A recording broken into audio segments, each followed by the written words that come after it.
40 people stood on the frozen shore of Grand Traverse Bay, phones held high, recording a teenage boy drowning in ice water. Not one of them jumped in. Not the off-duty paramedic trained in ice rescue. Not the marina supervisor with rescue equipment 200 feet away. Not the teacher who'd taught the boy in her classroom 2 years ago. They all had reasons. Good reasons. Safe reasons. And then Sarah Bennett arrived. She was 24 years old. Homeless. Hadn't eaten a full meal in 3 days. Was living in a 2004 Honda Civic with a cracked windshield and 187,000 miles. Had lost her nursing license 3 years ago when a powerful doctor destroyed her career to cover his own mistake. She had every reason to keep walking. She had nothing left to give, but she was still an Army medic. And Army medics don't leave casualties behind, even when they're the only one willing to act. What happened in the next 11 minutes would trigger the largest Hells Angels mobilization Northern Michigan had ever seen. And the doctor who thought he'd buried Sarah Bennett forever?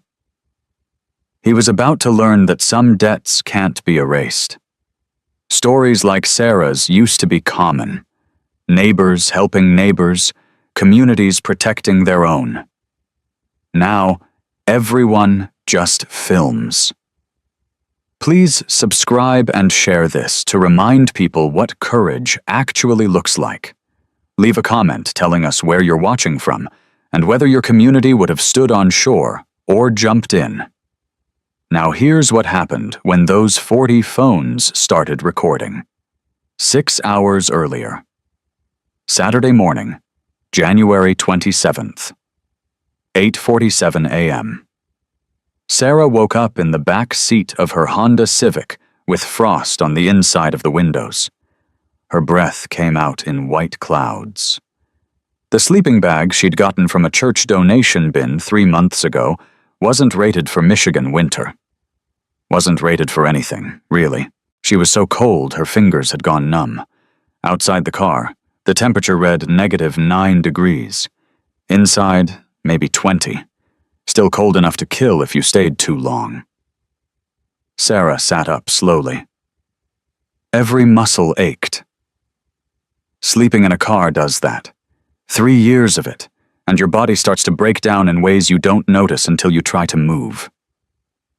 She'd parked in the North Point Beach lot overnight. Public parking. No enforcement in winter, and close enough to the public restroom that she could walk there once it opened at 6 a.m. But she'd overslept. The library opened at 9 a.m. on Saturdays.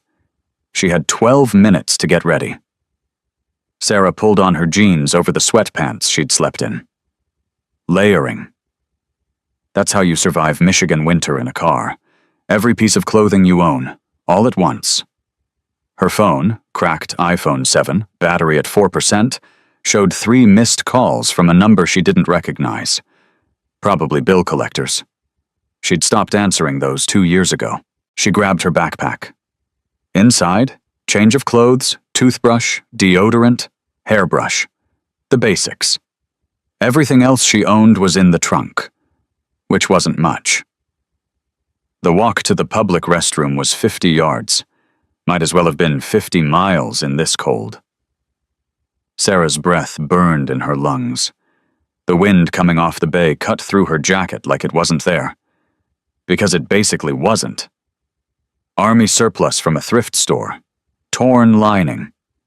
Broken zipper. She made it to the restroom. The door was unlocked. Small mercy. Inside, she brushed her teeth in cold water. Washed her face, changed her shirt, put on deodorant, brushed her hair and pulled it into a ponytail. Looked at herself in the mirror. 24 years old, looking closer to 40. Dark circles under her eyes. Cheekbones too prominent from not eating enough. Skin pale from 3 years of not seeing sunlight without searching for a place to sleep first. But her eyes were the worst part. They were the eyes of someone who'd stopped expecting good things. Sarah touched the small bulge in her jeans pocket. The Army Medic Badge. Bronze, 2 inches across. From basic training 6 years ago, she carried it everywhere. Every single day. It was the only proof she'd ever mattered. She left the restroom at 8:52 a.m., 8 minutes to get to the library before it opened. The walk took her past Riverside Church. Beautiful building. Stone facade. Stained glass windows. Sign out front. All are welcome. Sarah had tried that welcome once, 4 months ago. She'd gone to their Sunday service, sat in the back, stayed quiet, just wanted to be warm for an hour, to be around people who weren't afraid of her. After the service, she'd approached the church secretary, asked if they knew about any shelters with space. The woman, 50s, wearing a cross necklace, kind face that turned cold fast, had looked at Sarah like she was a problem to solve. "We have a homeless outreach program," the woman said, "but it's for people actively trying to improve their situation. Are you looking for work? Have you applied anywhere?" Sarah had swallowed. "I'm a nurse. I lost my license. I'm trying to get it reinstated, but, well, that's the problem, isn't it? You need to take responsibility for your choices. The Bible says God helps those who help themselves." Sarah had left. She hadn't been back. Now, walking past that same church in -9-degree weather, Sarah felt the same thing she'd felt that day. Invisible. Not just unseen. Erased. The library opened at 9 a.m. Sarah was waiting at the door. She spent the next 8 hours the same way she spent every day. Reading. Staying warm. Charging her phone at the public outlet, using the bathroom, trying not to make eye contact with anyone who might recognize her. Because some people did recognize her. Traverse City wasn't that big. And 3 years ago, Sarah Bennett had been someone. Army veteran. Recent nursing grad. Working at Traverse City Memorial Hospital. Future ahead of her. Then Dr. David Hastings happened. Sarah tried not to think about it, but sitting in the library with medical journals she couldn't use, it was hard not to remember. October 14th, 2021. Mark Brennan, 54 years old. Came to the ER at 11:30 p.m. complaining of chest pain. Sarah had been his nurse, had taken his vitals, had documented everything. Blood pressure elevated. Diaphoresis. Pain radiating to left arm. Classic heart attack presentation. She'd told Dr. Hastings. Recommended an EKG. Hastings had looked at the chart for 30 seconds, said it was anxiety, told Sarah to give the patient an Ativan and send him home. Sarah had documented her concerns, had written in the chart, "Nursing assessment suggests cardiac event. Recommend EKG and troponin levels." Hastings had overruled her, sent Mark Brennan home. 6 hours later, Mark Brennan died of a massive heart attack in his living room. His wife found him at 6 a.m. The family sued. The hospital settled for $850,000. And Dr. Hastings, decorated Army colonel, chief of emergency medicine, county medical board member, blamed Sarah. He'd testified that Sarah gave him incorrect patient history, that she told him the chest pain was just stress, that she appeared impaired on duty, that he smelled alcohol on her breath. All lies. But who was the medical board going to believe? A decorated doctor with 20 years' experience, or a 21-year-old nurse fresh out of school? Sarah's license was revoked in March 2022. She lost her job, lost her apartment, lost her car payment ability, lost her future. By June 2022, she was living in the Civic. And Dr. Hastings? He got a raise, bought a Tesla, lived in a $780,000 house on the bay, while Sarah froze in a parking lot.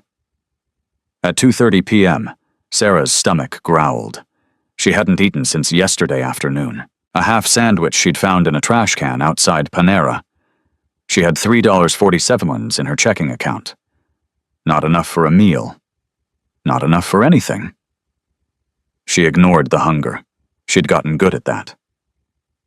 At 5 p.m., the library announced it would close in 30 minutes.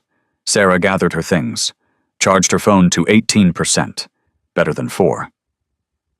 Stepped outside into darkness and cold that felt like a physical attack. The walk back to her car was 3 blocks. She took the lakefront path. Longer, but scenic, and sometimes seeing the water helped. Reminded her that the world was bigger than a car and a parking lot. That's when she heard the sirens. Multiple emergency vehicles screaming past. Police, fire trucks, ambulances, all heading toward the waterfront. Sarah's medic training kicked in. Casualty event. Major emergency. She should keep walking. Should get to her car. Should stay warm. Should stay invisible. But her feet carried her toward the sirens. Toward North Point Beach. Toward the crowd. She pushed through people in winter coats. People with hats and gloves and scarves. People who'd never spent a night in a car wondering if they'd freeze to death. Nobody noticed her pushing through. They were all focused on their phones, recording something. Sarah reached the front of the crowd and saw a teenage boy, face down in the water, 45 feet from shore. Blue jacket spread around him, one shoe floating, ice broken all around him where he'd tried to climb out. And nobody, not one single person, was helping. Sarah's training took over. Male, late teens, submerged approximately 4 minutes based on crowd formation. Water temperature maybe 34 degrees. Lips dark purple. No movement. Stage 3 hypothermia. Core temp dropping fast. 6 minutes total equals death. She scanned the crowd. Saw a man in a marina supervisor jacket, standing on the dock. Arms crossed, phone to his ear, talking to someone. Saw a younger guy in EMT gear, on his phone too. Calling 911, probably, but not moving toward the water. Saw a woman, Mrs. Holbrook, Sarah's old biology teacher, holding her phone up. Recording. 40 people. Not one in the water. Sarah looked at the boy, looked at the crowd, looked at her hands. These hands had saved lives in basic training drills, had performed CPR on practice dummies, had learned trauma medicine from combat medics who'd seen war. These hands hadn't saved anyone in 3 years, but they remembered how. Sarah dropped her backpack. Everything she owned hit the frozen ground. People near her flinched, moved away, like her poverty might be contagious. Sarah's hands went to her pocket. Found the Army medic badge. The one thing that still meant something. She pinned it inside her jeans pocket. If I die out there, at least they'll know I tried. She pulled off her boots, tossed her jacket, kept her thermal shirt and jeans. "Ma'am, don't," a man's voice behind her. "The rescue team is 3 minutes away." Sarah didn't answer, didn't look back. She stepped onto the ice. The surface groaned under her weight. 120 pounds spread over 2 feet. It held. Barely. Sarah took another step. Her socks immediately soaked through from melted ice. The cold shot through her feet like electricity. "Someone stop her!" a woman shouted. But nobody did. They just kept filming. Sarah tested each step. 5 feet. 10. The ice cracked beneath her. Spiderweb patterns spreading out. The sound like gunfire. 15 feet. 20. Her heart hammered. Every instinct screaming to turn back, to get off this ice before it killed her. But the boy was 30 feet ahead, and he had maybe 2 minutes left. 25 feet. 30. The cold was coming up through her feet, up her legs, into her core. Her teeth started chattering. 35 feet. 40. Almost there. The ice gave way. Sarah went through waist deep. The water wasn't wet, it was knives, stabbing into every inch of skin. Her lungs seized. Her heart stuttered. Her vision went white. She gasped, choked, nearly went under. But she was close enough now, close enough to reach him. Sarah grabbed the boy's jacket collar, flipped him face up. His eyes were half open, rolled back, lips not just purple, black, blue-black, the color of death. She checked his neck for pulse. Nothing. No breathing.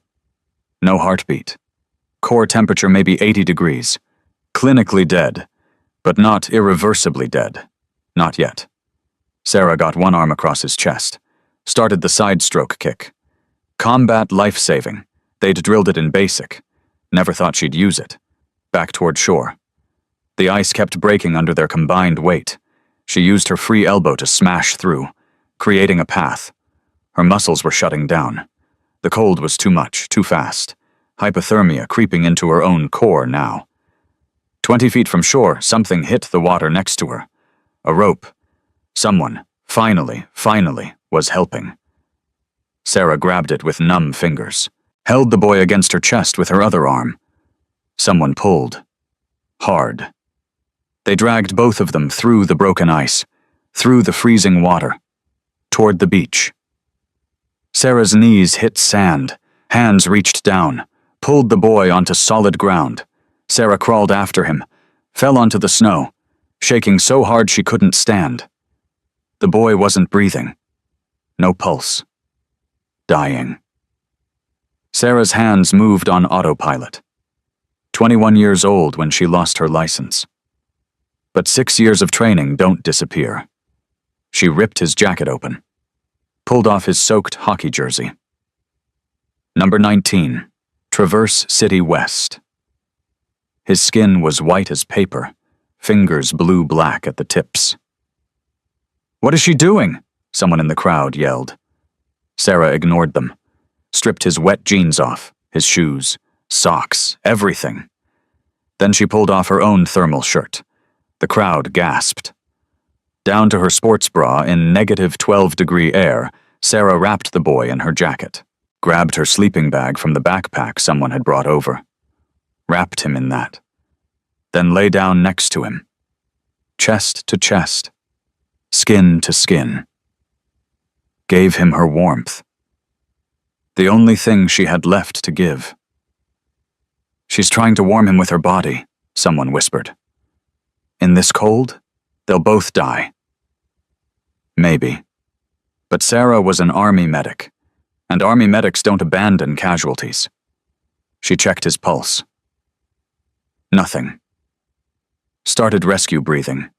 2 breaths every 30 seconds. Keep oxygen moving to the brain. Her own core temperature was dropping. Fast. 98 degrees. 96. 93. The shivering became violent, her vision blurred, but she held on. 1 minute, 2 minutes. The boy's skin felt like ice against hers, but slowly, degree by degree, she felt it change. His temp creeping up. 81, 82, 3 minutes, 4. Sarah's lips turned blue. Her hands shook so badly she could barely maintain contact. "Someone needs to pull her off," a man said. "She's dying." "Don't touch her," another voice said. "She knows what she's doing." Sarah didn't know if that was true. She just knew she couldn't stop. 5 minutes? 6. The boy's temperature hit 84 degrees. His pupils constricted slightly. Brainstem responding. Still no pulse, still not breathing on his own. 7 minutes. Sarah's core temperature hit 90 degrees. Dangerously hypothermic. Her thoughts starting to fragment. She focused on the boy's face. Young. 17, maybe. Freckles, sandy blonde hair frozen to his forehead like ice crystals. Somebody's son. Somebody's whole world. 8 minutes. The boy's chest jerked. Once. Sarah checked his pulse. There. Faint, but there. "He's got a pulse," she tried to shout. It came out as a whisper. 9 minutes. His breathing started. Shallow. Gasping. But breathing. 10 minutes. Sirens arriving. Paramedics running across the sand. "Ma'am, let go. We'll take him." Sarah's fingers wouldn't release, locked in place from the cold. "Ma'am, you need to let go." A paramedic gently pried her hands away, wrapped her in a blanket. Another paramedic checked the boy's vitals. "Pulse 47, breathing shallow, core temp approximately 85. He's coming back." Sarah collapsed, hypothermic, shaking, aware enough to see them load the boy onto a gurney. Alive. She'd done it. 11 minutes. Then everything went black. Sarah woke in an ambulance, wrapped in warming blankets, IV in her arm, heart monitor beeping. Across from her, the boy was on another gurney. Oxygen mask, more IVs. Paramedics working, but alive. "What's your name?" a paramedic asked Sarah. Sarah Bennett." "You family?" "No." "Then why?" Sarah looked at the boy, at this stranger she'd nearly died for. "Because no one else did." The paramedic followed her gaze to her soaked jeans draped over the bench, to the Army medic badge pinned to the pocket. "You kept that badge all this time?" Sarah's voice was barely there. "It's who I am." At Traverse City Memorial Hospital, they wheeled Sarah into the ER, the same ER where she'd worked 3 years ago, the same hallways she'd walked as a nurse. Now she was here as a patient. A homeless patient. The nurse checking her in was young, maybe 26. Sarah didn't recognize her. Small mercy. Name? Sarah Bennett. The nurse typed, paused, looked at the screen, looked at Sarah. "You were a nurse here?" Not a question. "I was. What happened?" Sarah closed her eyes. "Dr. Hastings happened." The nurse's expression shifted. Something flickered across her face. Recognition, maybe, or understanding. "I'm sorry," the nurse said quietly. "I've heard stories." Sarah was too tired to ask what stories, too cold to care.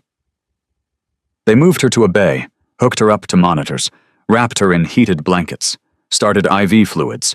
Her core temperature was 91 degrees. Dangerous. Another hour, and she might not have made it. "The boy?" Sarah asked. "Stable," the nurse said. "You saved his life. The paramedics said another 2 minutes, and he would have been gone." Sarah nodded, closed her eyes. She'd saved a life.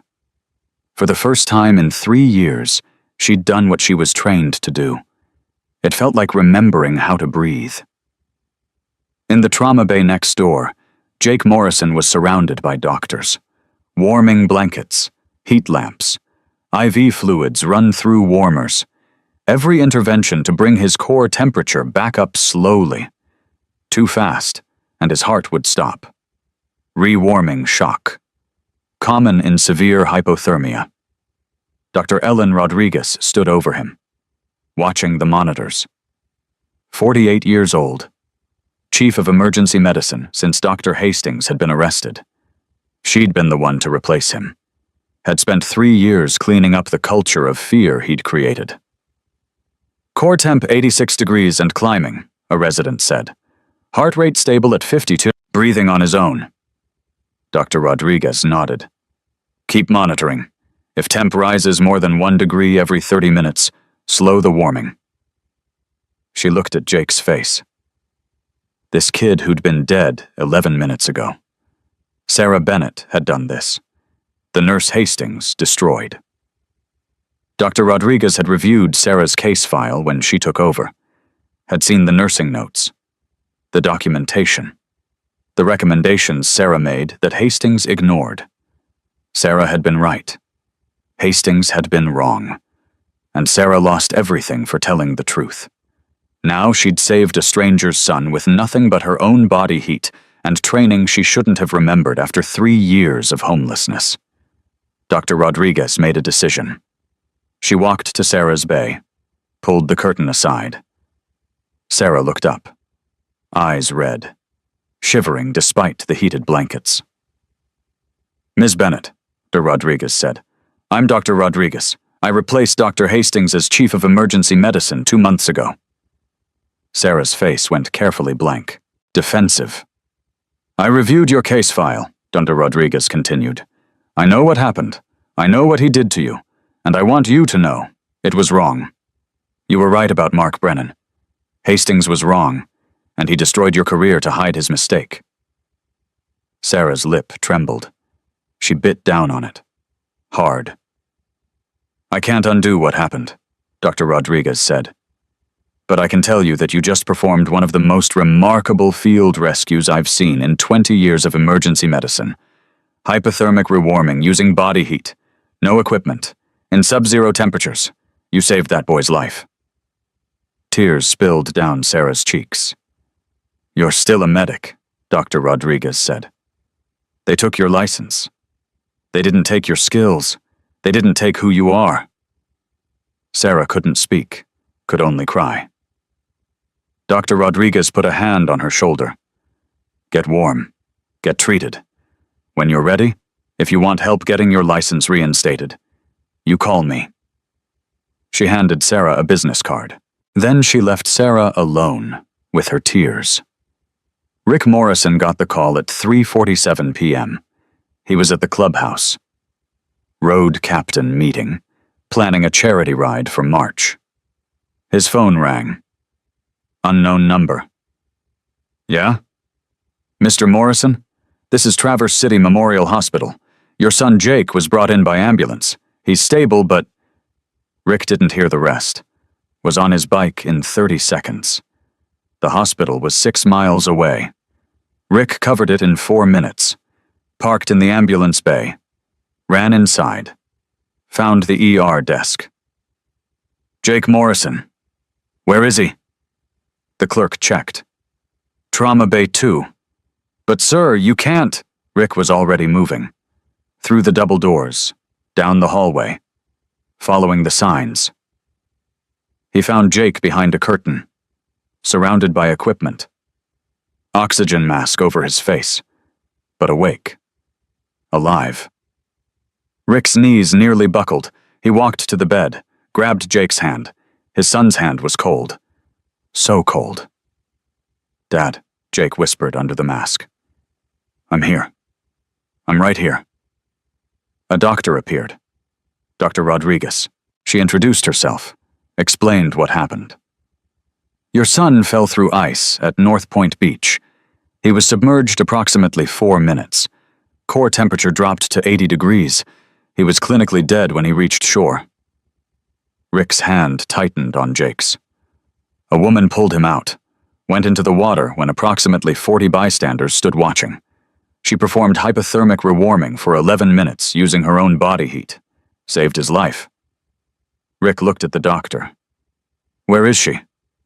"Next bay. Being treated for hypothermia herself. She nearly died saving your son." Rick stood, looked at Jake. "I'll be right back." He walked to the next bay, pulled the curtain aside. A young woman lay on the gurney. 24 maybe. Thin. Too thin. Dark circles under her eyes. Wearing hospital scrubs because her own clothes were soaked. She looked up when Rick entered. Flinched.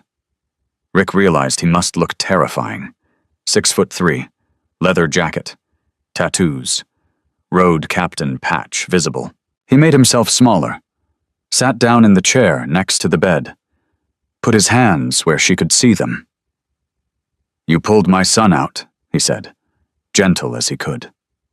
Sarah nodded. Didn't speak. "The doctor said you were in the water. Said you used your own body to warm him. Said you nearly died." Sarah's voice was barely there. "He needed help. 40 people were there. I know. None of them helped. I know."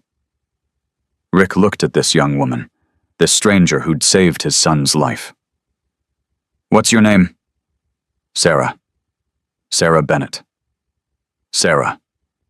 Rick extended his hand. "I'm Rick. My brothers call me Reaper, and I need you to understand something. You saved my son's life. That means I'm in your debt, blood debt. You understand? Whatever you need, anything you tell me, and it's done." Sarah looked at his hand, then at his face. She wasn't reaching for it. Rick understood. Someone had hurt her, made her afraid of men's hands. He lowered his hand. Didn't push. "I don't need anything," Sarah said. "Everyone needs something." Sarah laughed. Bitter. Broken. "You can't help me. Try me." She looked at him for a long moment, deciding. Then she told him. Everything. Dr. David Hastings, the patient who died. The falsified records, the medical board testimony claiming she was drunk on duty, the $850,000 settlement that blamed her, the revoked license, the 1,095 days living in her car. Rick listened without interrupting, his jaw getting tighter, his hands curling into fists. When Sarah finished, she said, "So you see, there's nothing you can do. Hastings is untouchable. He's chief of emergency medicine, county medical board member, decorated Army colonel. Who's going to believe a homeless woman over him?" Rick stood. "Nobody's untouchable," he said. "Give me 48 hours. You don't understand. I understand that you're a 24-year-old medic who got destroyed for telling the truth. I understand that a powerful man used his position to bury you. I understand that you've been invisible for 3 years while he got richer." Rick's voice was steady, calm. "And I understand that you just saved my son when everyone else was afraid. That makes you family, and we protect family." He pulled out his phone, dialed. 3 rings. "Ironside, it's Reaper." Marcus Webb's voice. "Brother, what's good?" "I need every patched member within 90 miles at the clubhouse. Tonight, 9 p.m. Pause. "What's happening?" "Someone saved Jake's life while 40 people filmed him dying. She's 24, homeless, former Army medic, former nurse. A doctor destroyed her career to cover his own malpractice. She's been living in a car for 3 years." "Say no more," Ironside said. "We're coming." Rick hung up, looked at Sarah. 48 hours, he said. "That's all I need." He walked out before she could argue. Rick made 4 more calls, same conversation each time. By 9 p.m. that night, 97 motorcycles filled the clubhouse parking lot. Traverse City, Chapter. 63 members. Petoskey, Chapter. 58 members, 18 drove down. Cadillac, Chapter. 49 members, 12 drove down. Gaylord, Chapter. 47 members, 4 drove down. 97 total. Biggest single mobilization in northern Michigan. Hell's Angels history. Some rode 90 miles in sub-zero temperatures. Because a brother called. Rick stood at the front of the room. 97 men in their cuts watching him. He told them what happened. The ice, the drowning, the 40 people filming. Sarah going in. 11 minutes of body heat transfer. Jake alive because one homeless woman had more courage than everyone else combined. Then he told them about Hastings, about Sarah, about 1,095 days in a car. The room was silent when he finished. Then Hammer stood. Rick's uncle, 68 years old, founding member of the Traverse City chapter. "What do we need?" Hammer asked. "Evidence," Rick said. "Witnesses. Documentation. We build a case so solid that Hastings goes to prison and Sarah gets her license back." Ironside stood. "I'll lead investigation. Financial records, hospital complaints, pattern of behavior." Doc stood. Leonard Hayes, Vietnam medic. I'll verify Sarah's story from a medical standpoint. Review the original case. Byte stood. Digital footprint, emails, texts, anything electronic that proves the cover-up. Teach stood. I'll work with Sarah. Help her document everything she remembers. Rick looked around the room, at brothers who'd shown up because he called, who'd ridden through freezing temperatures because someone needed help. We meet back here in 24 hours, Rick said. Bring proof, bring witnesses, bring the truth. Hammer spoke. All in favor? Silence for exactly 3 seconds. Then every single hand went up. Not one hesitation. 97 men voting to help a woman they'd never met. Because that's what brotherhood means. Because protecting the vulnerable is sacred. Because Sarah Bennett saved one of their own. And blood debt gets repaid. 24 hours after Rick's call, the clubhouse war room was packed. Documents covered every surface. Financial records, hospital complaint files, medical board minutes, laptops running analysis, a whiteboard filled with connections. 97 bikers stood waiting, silent, focused. Ironside walked to the front, ex-Detroit detective. 22 years on the force. Knew how to build cases that stuck. Here's what we found, he said. He clicked a remote. A photo appeared on the screen behind him. Dr. David Lawrence Hastings. Professional headshot. White coat. American flag lapel pin. Confident smile. Age 51. Chief of Emergency Medicine. Salary $380,000 annually. Total assets $2.8 million. On paper, untouchable. Next slide. Decorated Army Colonel, 22 years Medical Corps, Rotary Club President since 2019, Church Deacon at First Presbyterian, County Medical Board member. Ironside paused, but the pattern tells a different story. Byte stepped forward. 29. IT specialist. Youngest patched member. 3 formal complaints filed against Hastings in the past 5 years, Byte said. All dismissed by the medical board. Want to guess who voted to dismiss them? Hastings, someone said. Every single time. He votes on his own cases. Byte pulled up hospital records. Staff turnover under Hastings is the highest in the region. In 15 years as chief, 7 nurses lost their licenses after mistakes Hastings blamed on them. 2 residents had careers destroyed. Doc spoke next. Vietnam medic. 63 years carrying knowledge from field hospitals. I talked to 4 former hospital staff. Off record, same story every time. Doc's voice was flat, controlled. Hastings makes mistakes. Blames subordinates.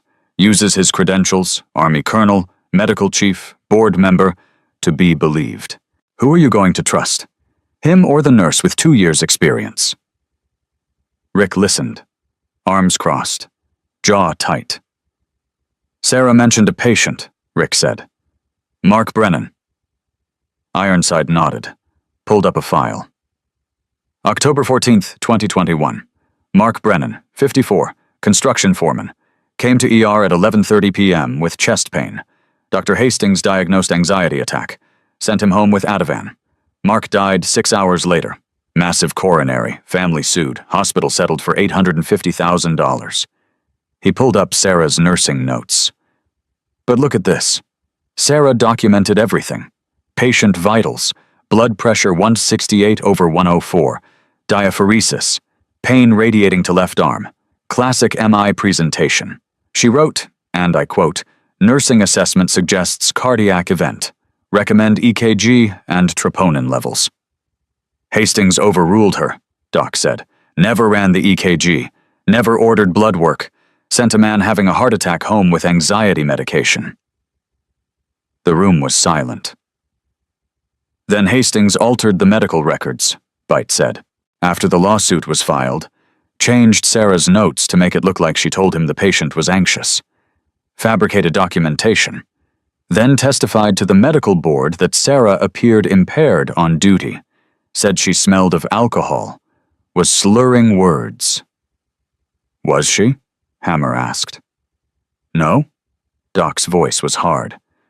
I talked to 3 nurses who worked that shift. Sarah was sober, sharp, did everything by protocol. Hastings lied under oath to destroy her. Rick's hands curled into fists. There's more, Ironside said quietly. Sarah's not the first victim. He pulled up 3 new files. Lieutenant Jessica Ramirez, Army Nurse Corps, served under Hastings in Iraq 2008 to 2009. During a combat casualty surgery, Hastings clamped the wrong artery. Patient bled out. Hastings blamed Ramirez, said she handed him the wrong instrument. She was court-martialed, dishonorably discharged. Case sealed under military law. Ironside's voice didn't change, but the weight in the room did. Jessica Ramirez now works as a home health aide in Amarillo, Texas, makes $14 an hour, has a dishonorable discharge on her record, can't get nursing jobs, can't use her GI Bill, can't get VA benefits. Second file. Dr. Michael Chen, ER resident at Traverse City Memorial, 2017 to 2018. Caught Hastings falsifying billing codes, upcoding procedures for higher reimbursement, Medicare fraud. Chen reported it to hospital administration. Ironside paused.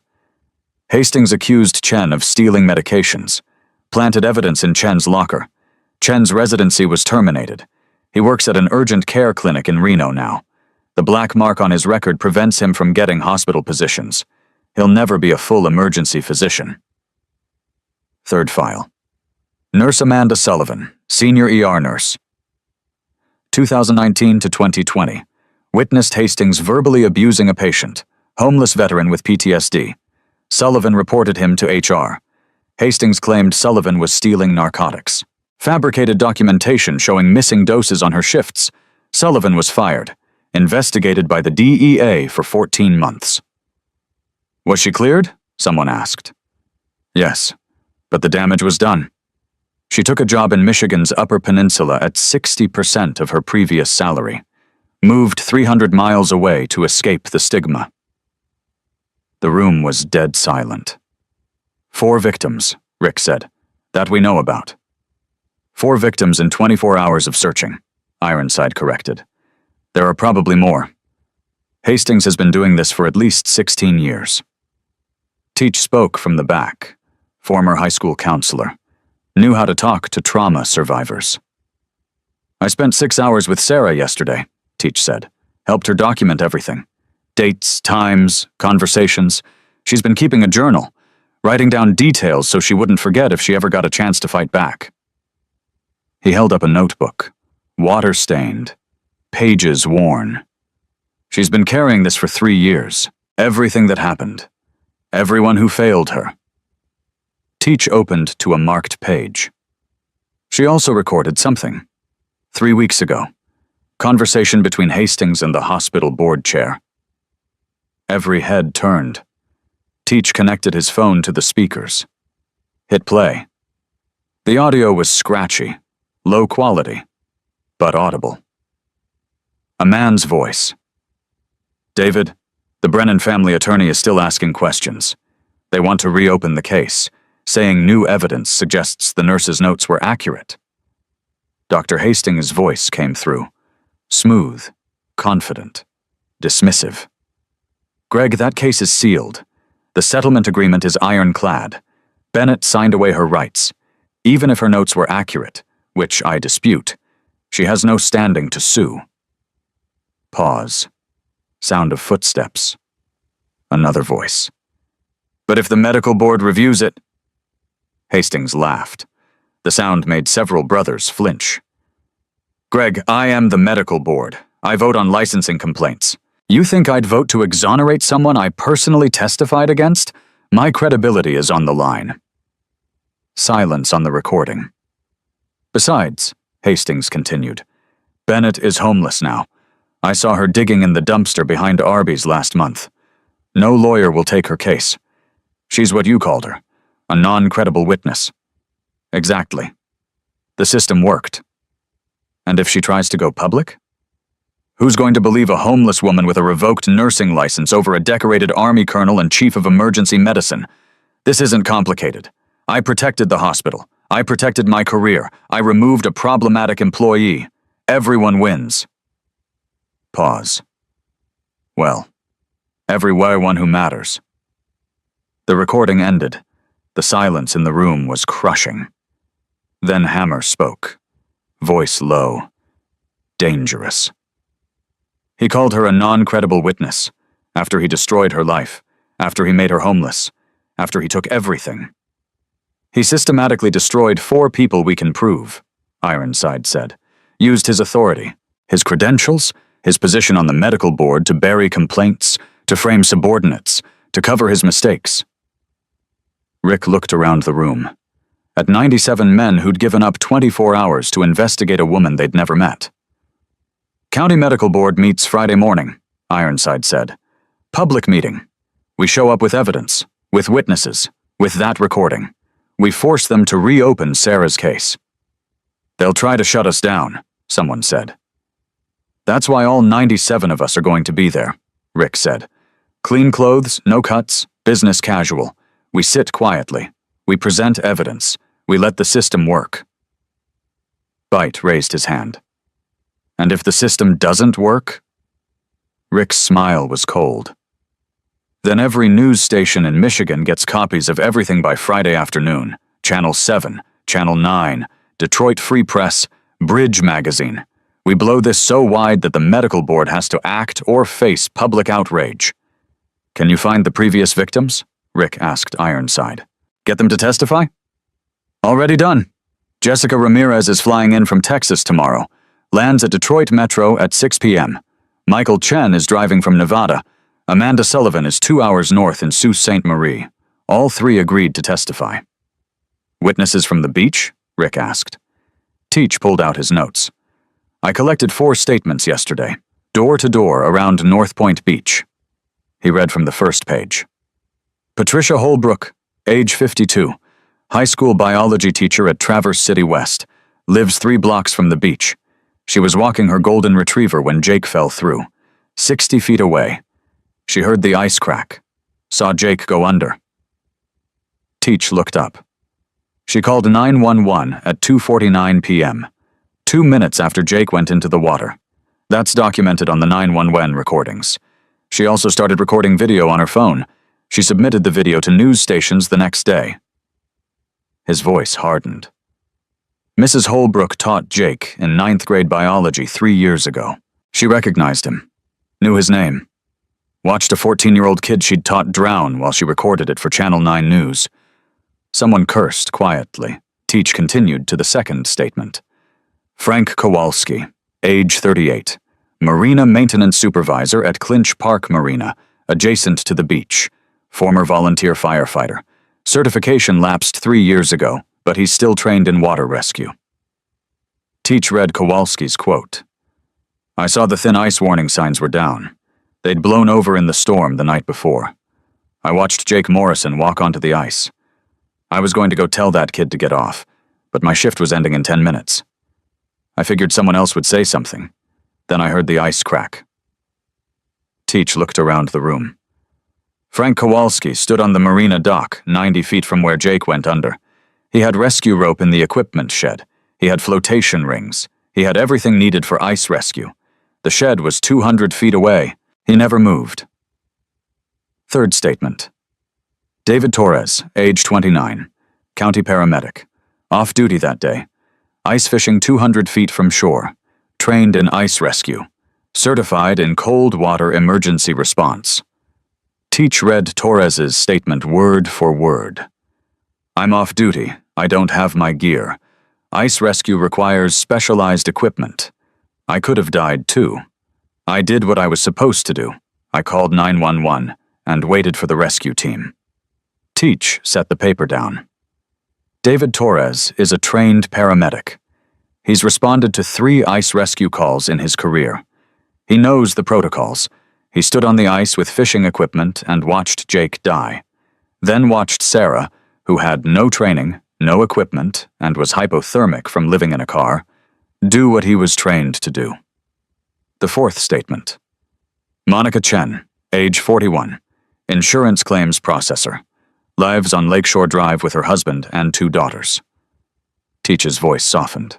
Monica used to babysit Jake Morrison when he was 8 to 10 years old, before his mother, Rebecca, got sick. Monica knew Jake, knew his mom, recognized him on the ice that day. He read her statement. I saw Jake crawling toward open water. I recognized him even from the parking lot. I started running toward the beach. My husband grabbed my arm. He said, "That's not our problem, Monica. We have our own kids to think about." So I stopped. I got out my binoculars. And I watched. Teach looked up, met Rick's eyes. Monica Chen watched through binoculars from her car, while Jake Morrison, a boy she used to make sandwiches for, a boy whose mother she'd prayed with during chemotherapy, drowned 40 feet from shore.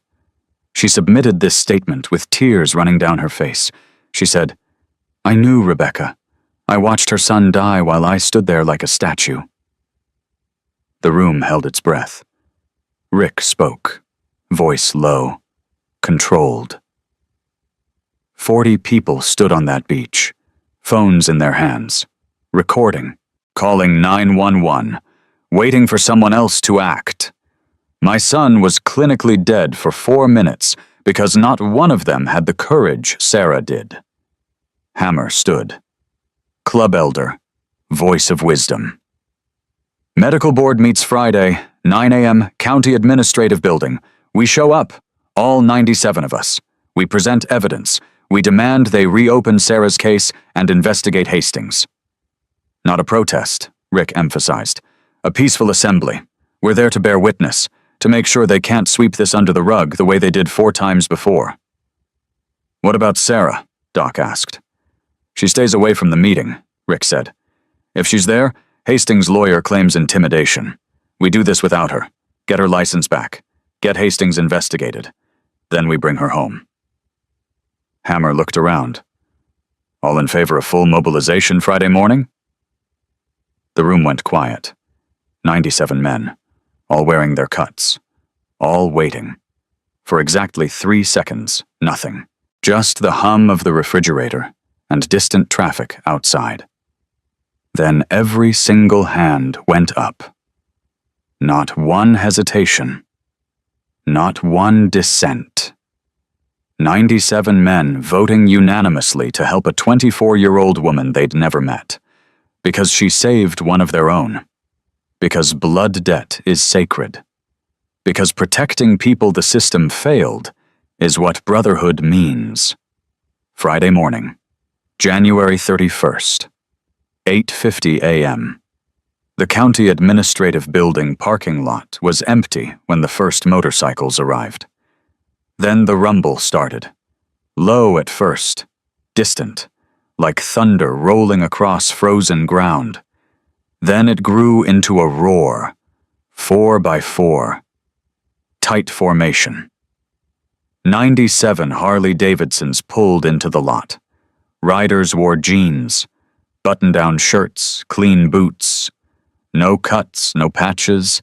Just men who'd coordinated across 4 chapters to arrive at exactly 8:55 a.m. They parked in perfect rows, military precision, engines cutting off in sequence until the parking lot fell silent. The sudden quiet after all that noise felt heavy, expectant. 97 men walked toward the building. No shouting, no signs, no aggression. Just quiet, disciplined movement. Inside, the county medical board sat at the front table. 5 members. Dr. Gregory Marsh, board chair, cardiologist. Dr. Patricia Vance, pediatrician. Dr. Kenneth Liu, surgeon. Dr. Amanda Foster, family medicine. And Dr. David Lawrence Hastings, second from the left, reviewing papers, confident. He looked up when the doors opened, and kept looking as 97 men filed into the public seating area, filling every chair, lining the back wall, standing along the sides, silent, watching. Hastings' face went from tan to pale in 3 seconds.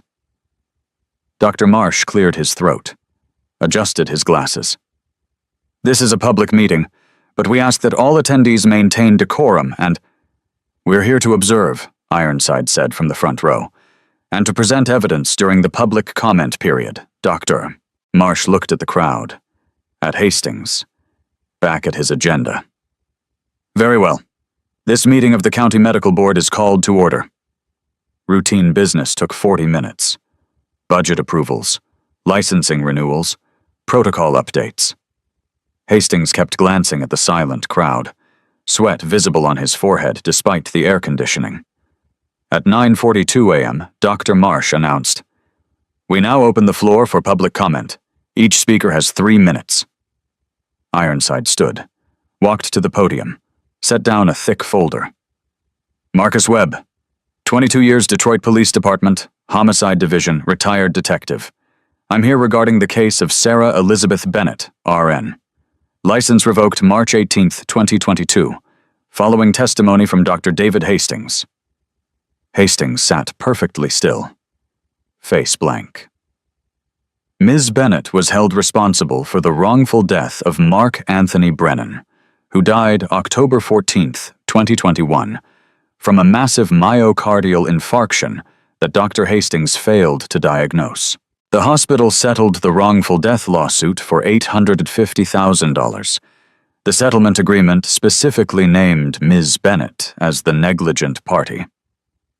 Ironside opened the folder.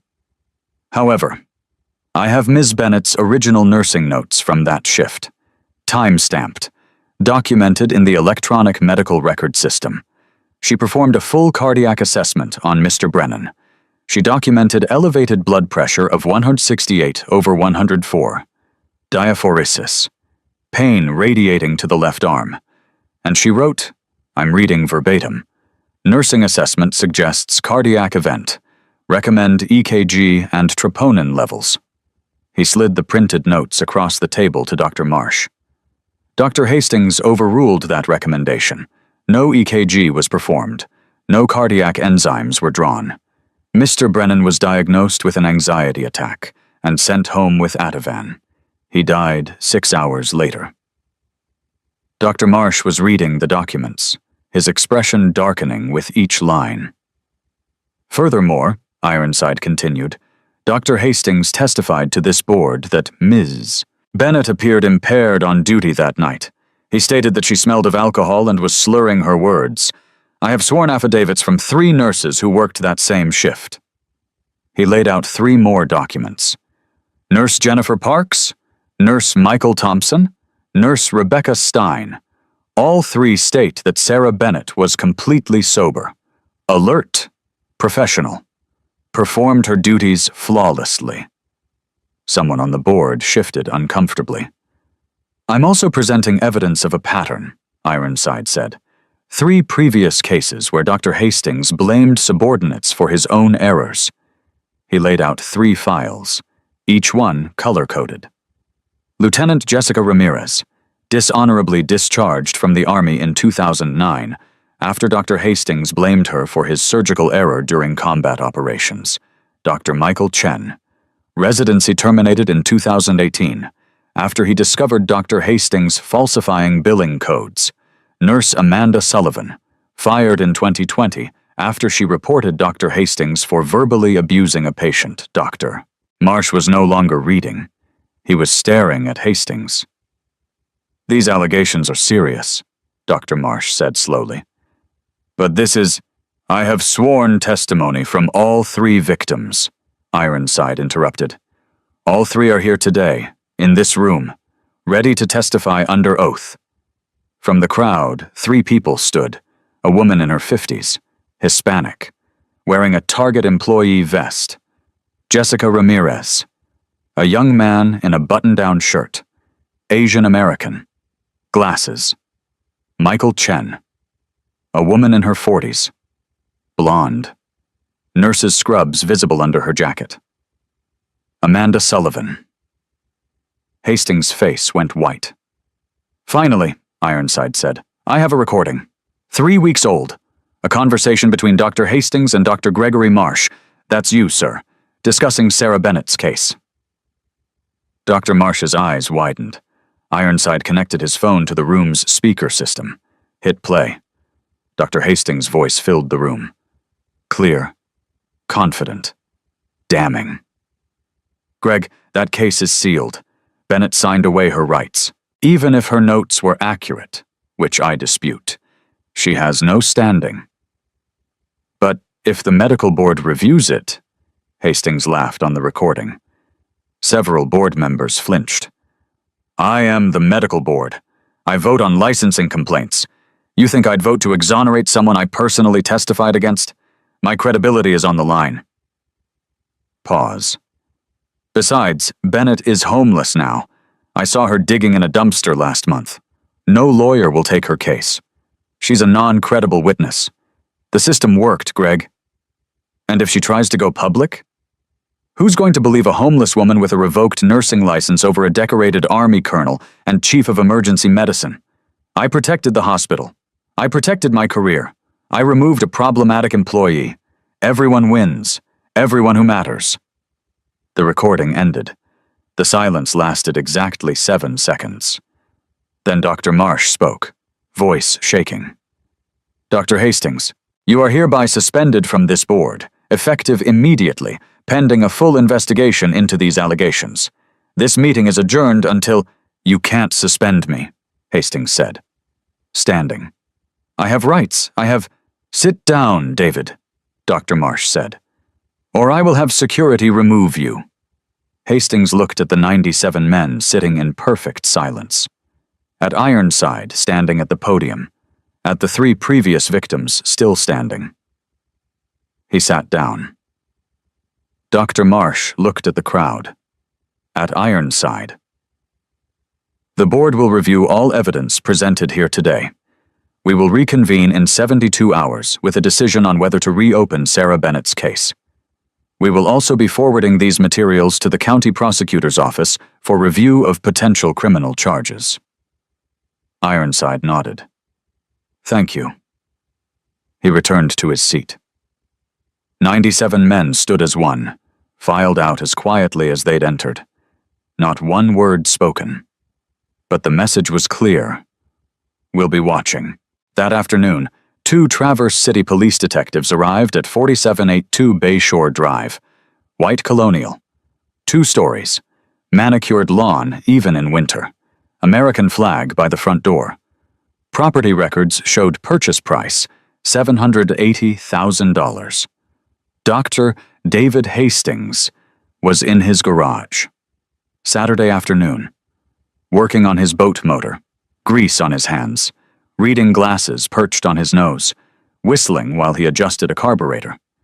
The same hands that had signed documents destroying 4 people's careers. Detective Sarah Vance knocked on the open garage door. Hastings looked up, mildly annoyed, like someone had interrupted his weekend hobby. "Dr. Hastings?" "Yes?" "Detective Vance, Traverse City Police.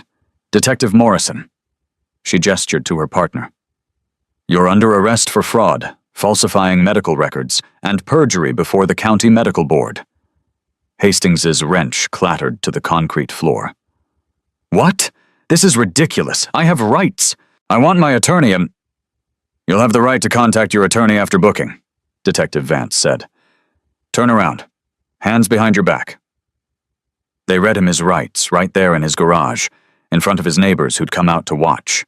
Hands cuffed behind his back, face pressed against the hood of his $94,000 Tesla Model S license plate. Dochart. The irony wasn't lost on anyone. Hastings was processed at the county jail within 2 hours. Mugshot taken. Fingerprints. DNA swab. Charges filed officially by 6 p.m. Felony fraud, altering medical records. Falsifying medical records, 3 counts. Perjury before county medical board, 2 counts. Grand theft, fraudulent billing codes, $47,000 estimated. Witness tampering, threatening previous victims. Bail hearing scheduled for Monday morning. Prosecutor recommended $250,000 bail. For a man who'd stolen careers and livelihoods, it felt inadequate. But it was a start.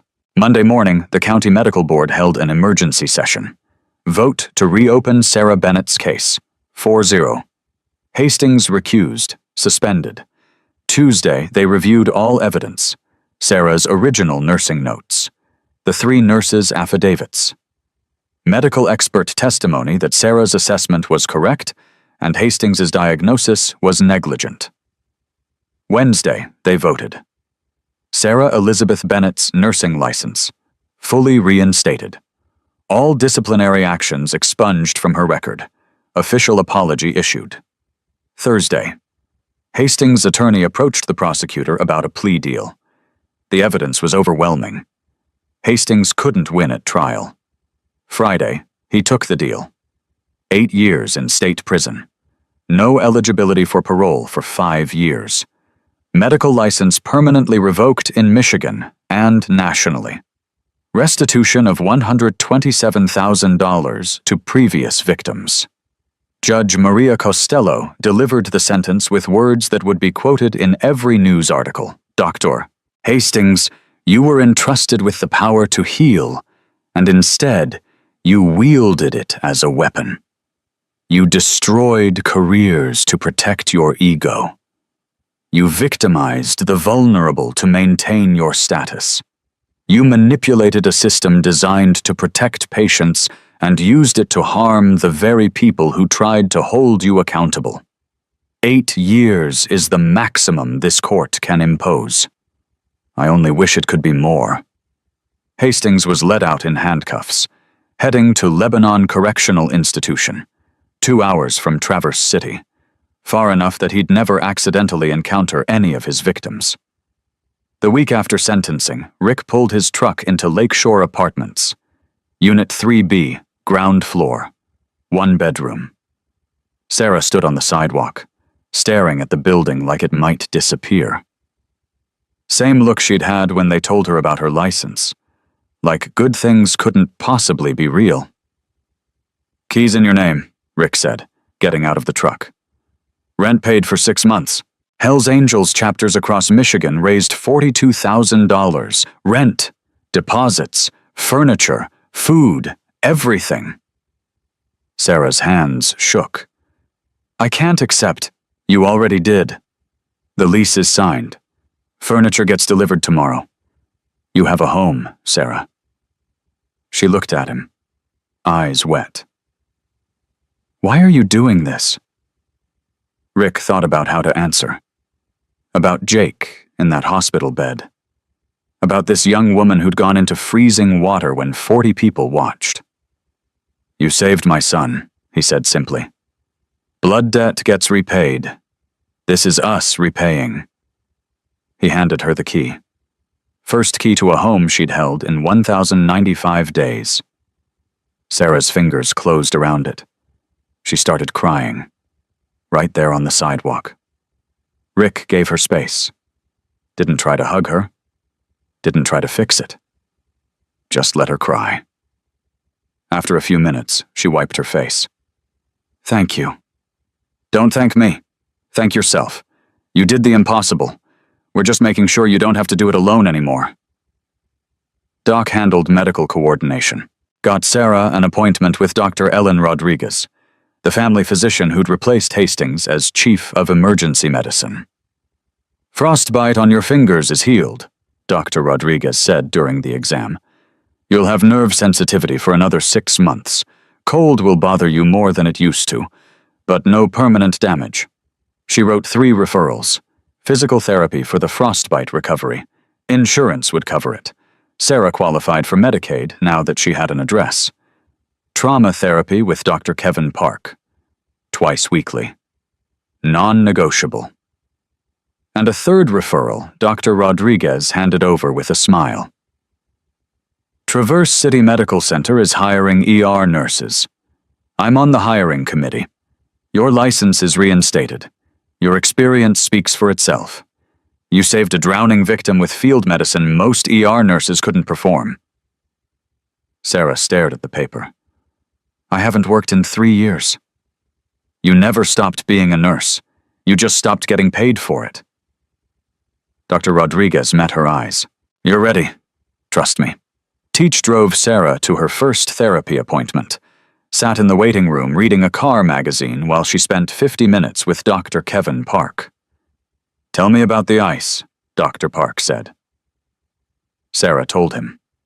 About the crowd, the phones, the 40 people who didn't move, about going into the water, about 11 minutes giving her warmth to a stranger. Why did you go in? Dr. Park asked. Sarah thought about it.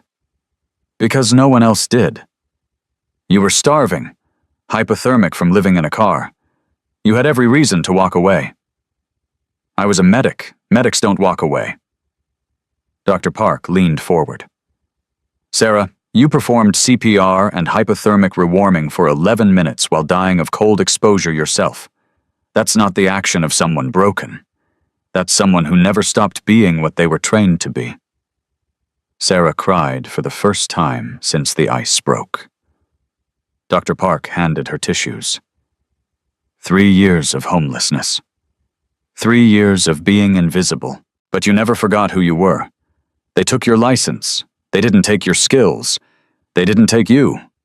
After the session, Teach drove her to the grocery store, helped her pick out food for a full week, showed her how to make a shopping list on her phone, how to use coupons, how to budget. You're allowed to plan for next month now, Teach said, loading bags into her apartment.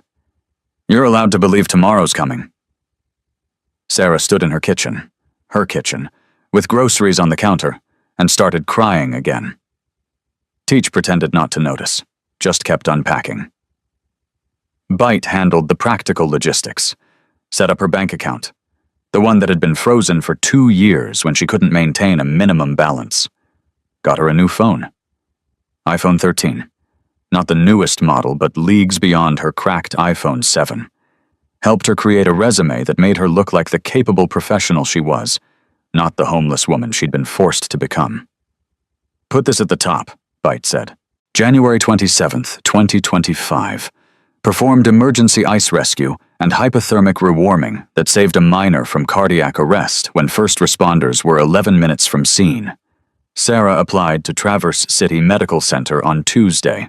Got a call for interview on Wednesday. Interview was Thursday morning. The nurse manager, Patricia Wells, recognized Sarah's name immediately. You're the woman who saved Jake Morrison. I did my job. Your job ended 3 years ago when you lost your license. You saved that boy as a private citizen with no equipment and hypothermia yourself. Patricia pulled up Sarah's file. Dr. Rodriguez recommended you personally. Your license is reinstated. Your references from before 2022 are excellent. When can you start? Sarah blinked. I got the job? You got the job. ER nurse, second shift. Starting salary $68,000. You start orientation Monday if you're ready. Sarah thought about the Honda Civic she'd lived in for 1,095 days. About the library where she'd spent every day reading journals she couldn't use. About the cold that never ended. I'm ready.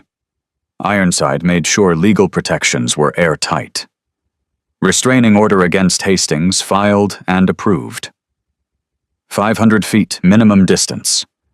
Not that he'd be free anytime soon. Documentation of all previous threats on record with the prosecutor's office. Witness protection protocols in case any of Hastings' allies decided to retaliate.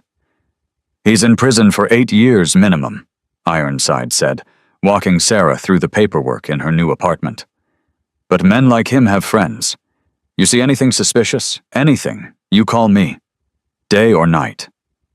He gave her his direct number, programmed into her new phone.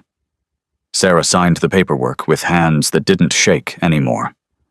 Jake came home from the hospital after 6 days. Full recovery.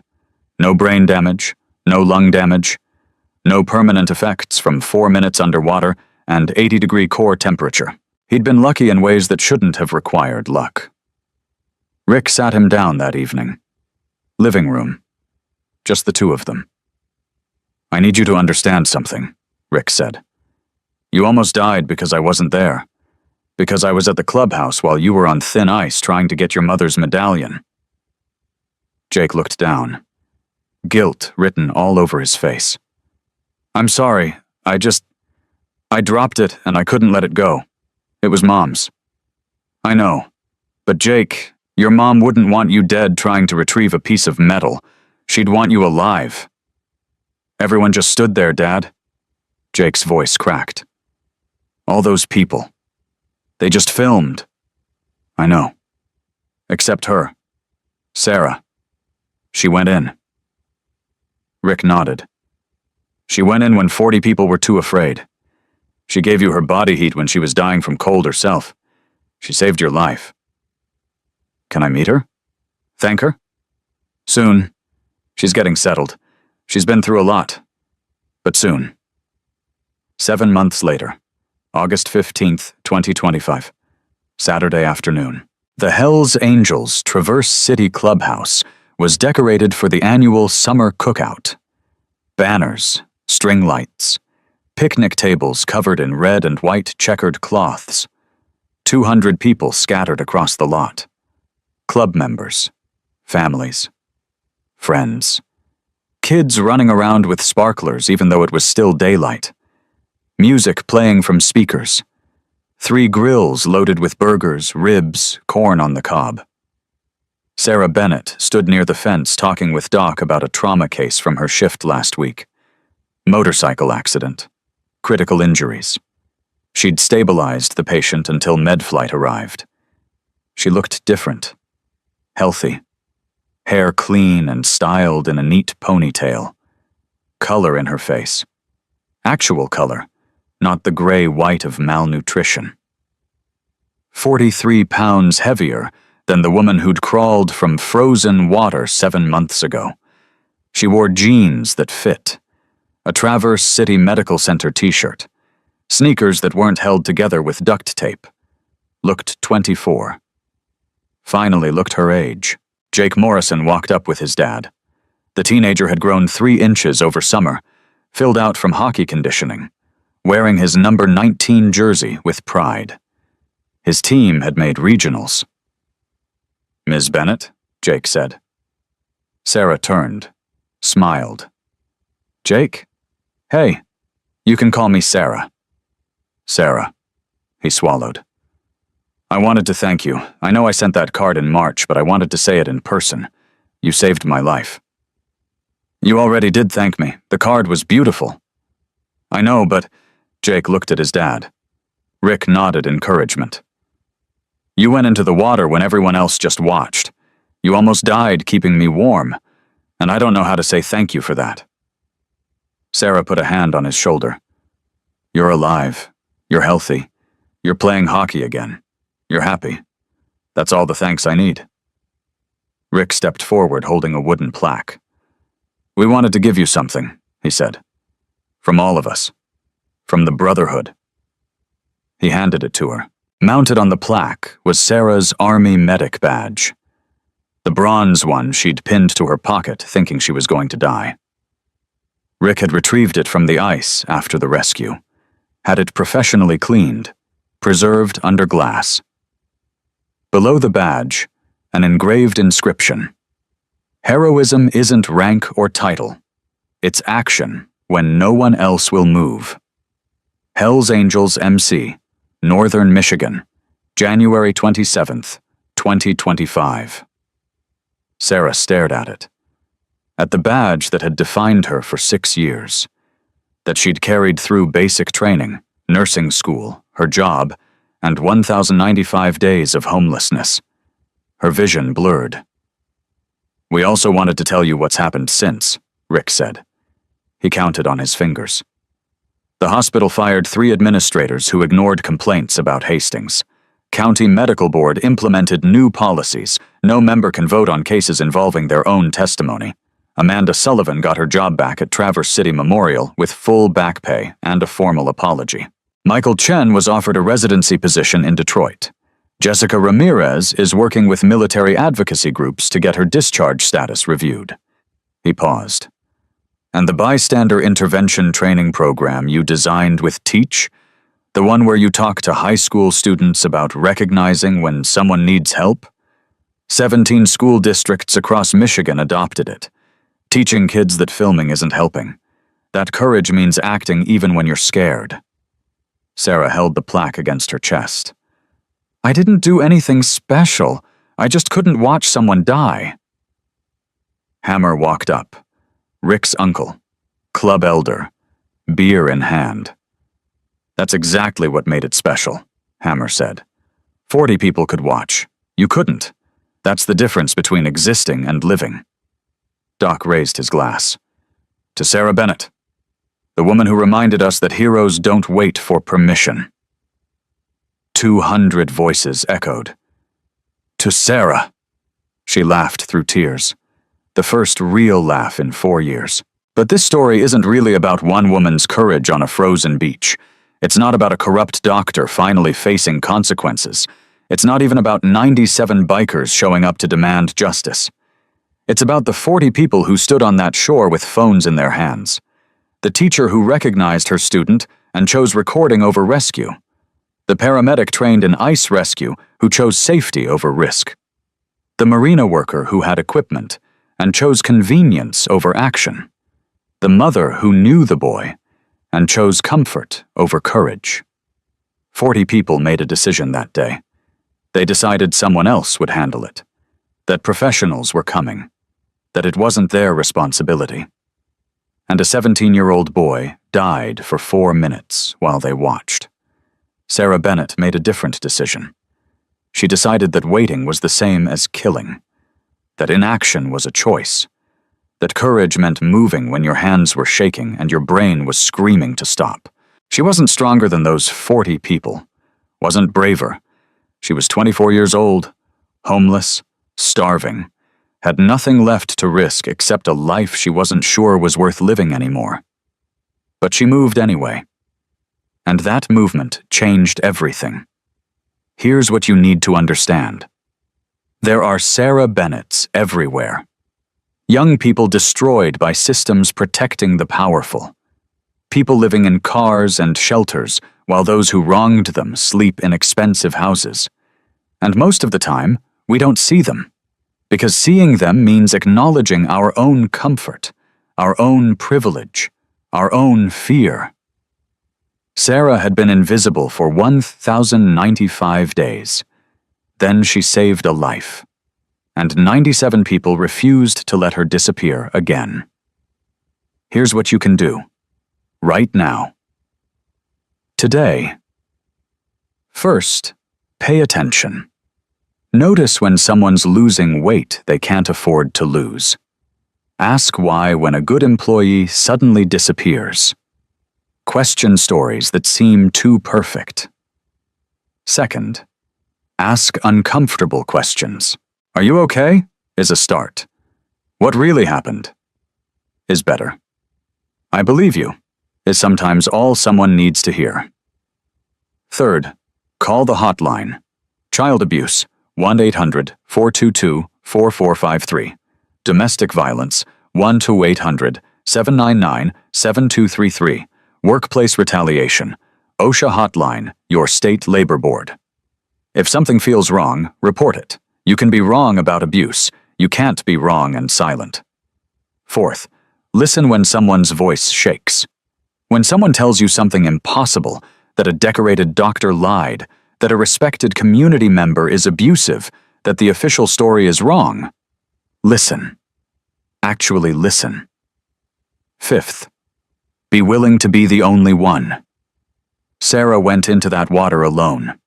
You might have to make the call alone. File the report alone. Believe the victim alone. Do it anyway. Because here's the truth. The next Sarah Bennett might be in your town. The next Jake Morrison might be at your local beach. The next 40 bystanders might include you. And when that moment comes, you have a choice. Will you film? Or will you move? 7 months after that frozen January day, Sarah Bennett works night shifts in the ER at Traverse City Medical Center. Saves lives the way she always knew how. She keeps the plaque on her apartment wall, right next to her reinstated nursing license and her staff ID badge. The Army medic badge catches morning light every day she wakes up. Some days, when the ER is overwhelming and the weight of 3 years on the street tries to drag her back, she touches that badge and remembers. She went into the water when no one else would. She refused to be invisible. She saved a life. And 97 brothers made sure she got hers back. Jake Morrison plays center for Traverse City West High School. Made varsity this year. Volunteers every Saturday teaching CPR to middle schoolers through the Bystander Intervention Program. He wears his mother's St. Christopher medallion. Rick had it restored and put on a new chain. Wears it every game. And when people ask about the scar on his hand from the frostbite, he tells them about the woman who saved him, about the 40 people who watched, about the choice between filming and moving. Dr. David Hastings sits in a 8x10 cell at Lebanon Correctional Institution. Learning what it feels like when the system you manipulated finally works the way it was designed to work. Not through violence, not through chaos, through evidence, through witnesses, through people who refused to let injustice stand unchallenged. Sarah doesn't hate him anymore. She told her therapist that last month. She just feels sorry for him. Sorry that he was so afraid of being wrong that he destroyed 4 people rather than admit one mistake. That's what fear does. It turns you into someone who watches instead of acts, someone who protects reputation over truth, someone who films instead of helps. Courage is the opposite of that. Courage looks like a 24-year-old woman who had every reason to walk away and didn't. If this story moved you, subscribe to this channel. Share it with someone who needs to hear that protective people still exist. Comment below. Tell us where you're watching from. Tell us about a time someone helped when everyone else looked away. Or tell us what you wish someone had done when you needed help. Because these stories matter. Not for the algorithm. Not for the views. But because somewhere right now, there's another Sarah sitting outside another library, wondering if anyone will ever see her, if anyone will ever fight for her, if she matters enough to be saved. She does. You do. We all do. And sometimes all it takes is one person choosing to move instead of film. To act instead of watch, to be the one who doesn't walk away. The ice doesn't crack beneath Sarah's feet anymore. The cold doesn't burn. The lips that turned blue in -12 degrees now smile at patients and colleagues and friends who see her as exactly what she is. A hero who never stopped being a medic, even when the world said she wasn't.